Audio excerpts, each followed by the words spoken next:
그 사람들이 뭐 조선노동당이 추천한다라고 얘기하는데 그건 아니에요. 아무리 요식행위라고 해도 그렇게까지 막 나가지 못해요.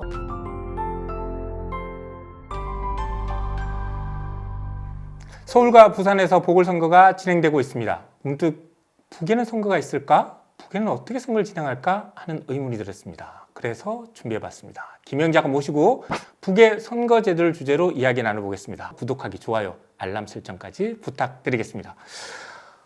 우리는 지방선거, 그리고 국회의원, 대통령까지 선거를 뽑잖아요. 예. 북에는 선거 있죠, 있기는.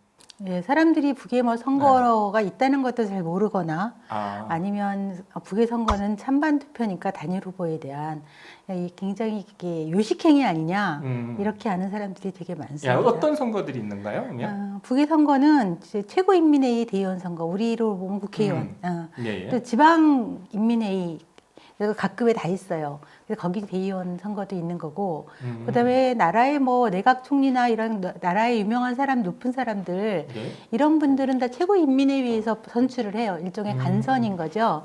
그래서 선거는 다 있는 거죠. 그러면 우리로 치면 국회의원 선거가 있는 거네요. 예. 예. 그러면 상대적으로 최고인민회의 대의원 같은 경우는 권력이 집중될 것 같은데 임기는 어느 정도 되고 몇 명이나 있는지. 임기는 최고인민회의가 5년, 그다음에 지방인민회의가 이제 4년. 최고인민회의에서 모든 법을 통과시키고, 그다음에 이제 국가의 모든 인선 다 선출하고, 네. 그래서 권한이 되게 셉니다. 근데 이제 숫자도 우리보다는 더 많죠. 북으로서는 이제 현재는 687명. 그러니까 우리 인구수에 비해서 북이 2,500만이라고 치고 4배 정도 그러네요. 이상으로 많은 거라고 보고요. 사람들이 이 최고인민회의의 정당이 다 다르다는 걸 잘 몰라요. 그래서 조선노동당이 600석 정도, 조선사회민주당이 50석 정도, 그다음에 천도교 청우당이 22석이 있고, 특이한 거는 제1본 조선인 총연합 네. 또 대표도 여기 6석이 있고 무소속도 있어요. 그래서 되게 다양한 정당의 사람들이 최고인민회의 대의원으로 활동하고 있습니다. 정당 얘기가 나와서 말인데 사실 북에는 조선노동당뿐만 아니라 야당들도 있긴 하잖아요. 근데 이게 사실은 이제 조선노동당이 독재다, 일당 독재다라는 비판을 피하기 위한 일종의 뭐 구색 맞추기 아닌가 이런 비판들이 있습니다. 만약에 이렇게 독재라는 구색을 맞추려면 헌법에도 헌법에 조선노동당의 영도를 보장한다. 영도가 그러니까 독재를 보장한다는 얘기예요. 우리말로 하면 그런 말이 있을 필요가 없어요. 그러네요. 우리는 민주적으로 선출된다. 이렇게 얘기하지 않고 아예 독재를 명시하고 있어요. 네. 그런 나라가 뭐 때문에 구세경으로 야당을 필요로 하겠습니까? 그러니까 필요 없다. 네. 그러니까 북의 야당의 필요성은 다른 데 있는 거죠. 그러니까 북에서는 야당이라고 표현하지 않고 우당이라고 표현해요. 조선노동당과 형제의 당이다. 그런 정당들은 그럼 도대체 어떤 일들을 하는 거죠? 예, 그러니까 이 만들어진 연역을 좀 봐야 되는데요. 사회민주당은 조선민주당의 후신이에요. 이제 해방 직후에 북에 정부를 수립하는 과정에서 그때 이제 워낙 사람들이 막 정신이 없고 총단결해서 정부를 세워야 돼요. 그런데 그때 이제 북조선 노동당이라고 있었거든요. 이 북조선 노동당은 노동자와 농민의 이해를 대변하는 정당이었어요. 근데 북에는 그때만 해도 기독교 세력도 되게 많았고요. 그다음에 또 이제 이런 사회주의에 동의하지 않는 혹은 이제 조선노동당에 동의할 수 없는 이런 어떤 민족주의 세력도 되게 많았어요. 그래서 이제 이런 사람들이 개별로 흩어져 있으면 전체적으로 이렇게 뜻을 하나로 모으기가 쉽지가 않아서 그때 이제 조만식 선생, 여러분들 많이 아시는데 조만식 선생을 중심으로 해서 그 당시에 북조선노동당이 도와줘요. 정당을 만들 수 있도록. 그게 조선민주당이었었고요. 천도교 청우당은 또 어떤 정당이냐면 그 당시만 해도 이렇게 북에서의 천도교의 힘이 되게 셌거든요. 이 천도교들도 신자들도 이렇게 조선노동당에 도교하기는 쉽지가 않죠. 그래서 이제 그 사람들한테 천도교 청우당을 만들게 하고 그 다음에 이렇게 조선민주당을 만들게 하고 이런 부분들과 서로 협의해서 뭐 정책을 협의를 하거나 뭐를 협의를 해야겠죠. 그래서 이렇게 단일한 뜻 것을 갖고 정책을 결정을 해서 정권을 수립하게 돼요. 이게 이제 그 두 정당의 이제 그 시작이었던 거고. 그래서 청우당과 사회민주당이 생기게 된 배경이었군요. 근데 45년 사실 해방 직후에야 뭐 중소상인들도 있고 민족주의자들도 있고 했으니까 그런 정당이 필요했다 손 치더라도 지금 북에 중소상인 없잖아요. 그리고 뭐 민족주의자들이 지금 현재 당을 건설할 만한 사람이 있지도 않고 그러면 당원이 없다는 얘기인데 저도 그런 그러면 의문을 가졌었어요. 해산돼야 되는 거잖아요. 해산되거나 해산을 시키거나 해야 되는 거잖아요. 저도 이제 그런 의문을 가졌었는데 예를 들어 이제 국제연대 사업이 있는데 네. 야당들이 모이기도 한단 말이에요. 근데 그때 조선노동당에 나갈 수는 없어요.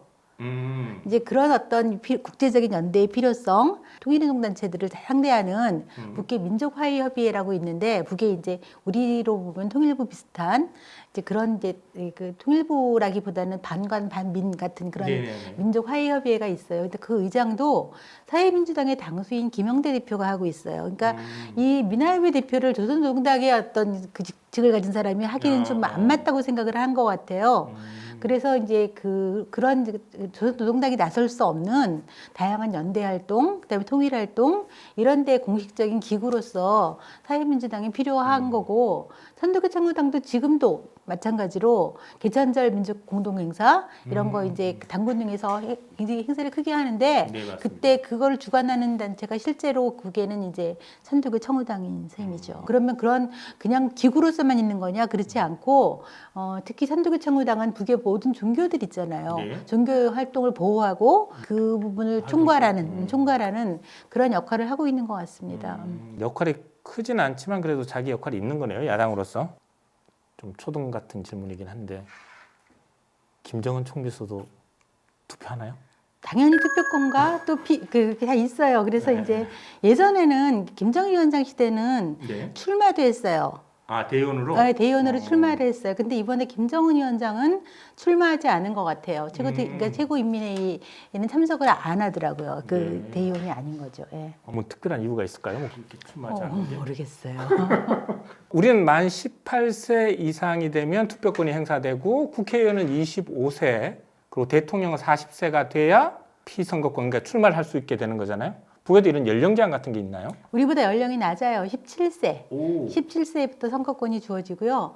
재미있는 거는 해외 동포도 이제 북한 국적이 있으면 선거할 수 있어요. 그런데 우리는 이제 그 뭐 이렇게 재외 투표로 그냥 하거나 그럴 텐데 북은 북에 들어와서 선거를 해야 돼요. 우리는 여러 명 중에 한 명을 뽑잖아요. 예, 출마하면. 근데 북은 뭐 한 사람을 놓고 찬반을 묻는 일종의 어떤 추대 방식으로 사람을 뽑게 되는데 이거 좀 피선거권이 없다는 측면에서 보면 지나치게 비민주적이다 이렇게 볼 수 있지 않을까요? 아니 그 말을 좋게 너무 하시는 거고요.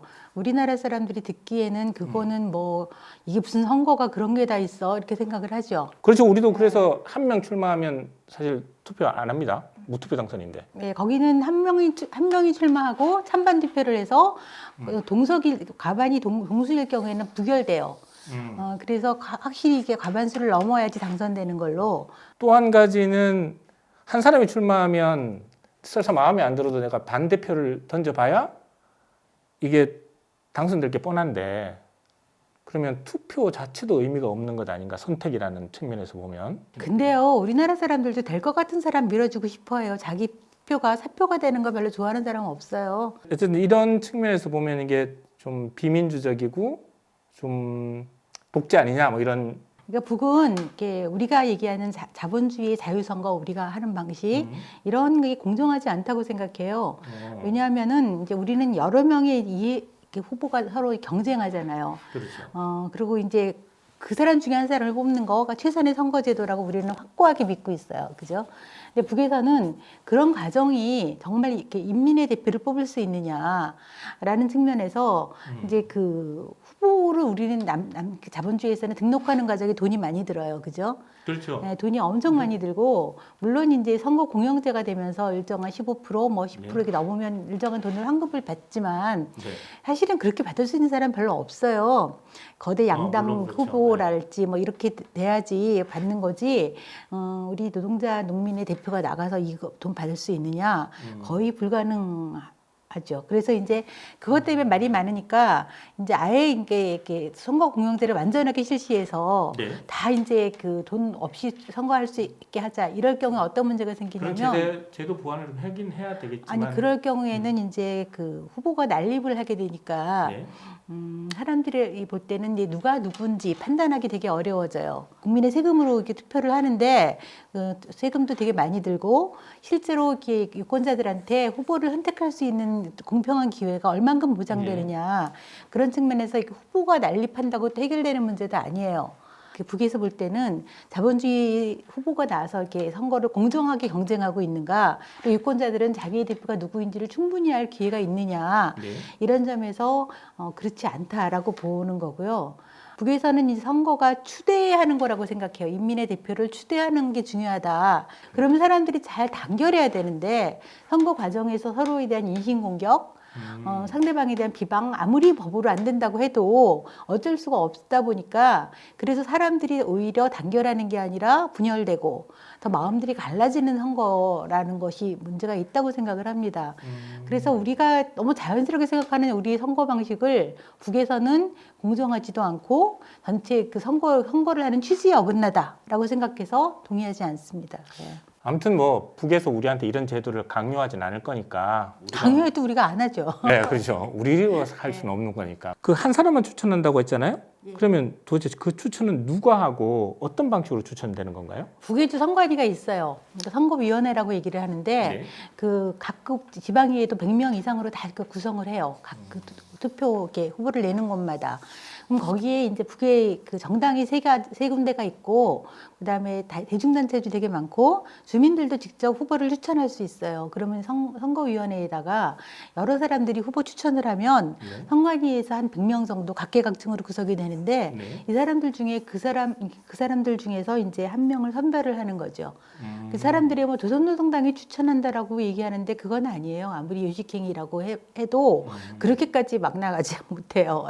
그러니까 이제 선관위에서 그걸 추천하는 거고 네. 그 추천된 사람에 대해서 이제 투표를 하는 거죠. 그런 추천 제도가 있군요. 그래도 이런 선거 제도를 남쪽에서는 사실 적용하기는 불가능할 것 같은데요. 예, 그게 불가능하죠. 그건 북에 맞는 제도죠. 왜냐하면 북에는 우리처럼 이렇게 각 계층별로 이해가 첨예하게 다르지 않아요. 근데 반해서 저희 같은 경우에는 정당마다 뭐 서로 얼마나 입장이 다릅니까? 네, 그렇죠. 예.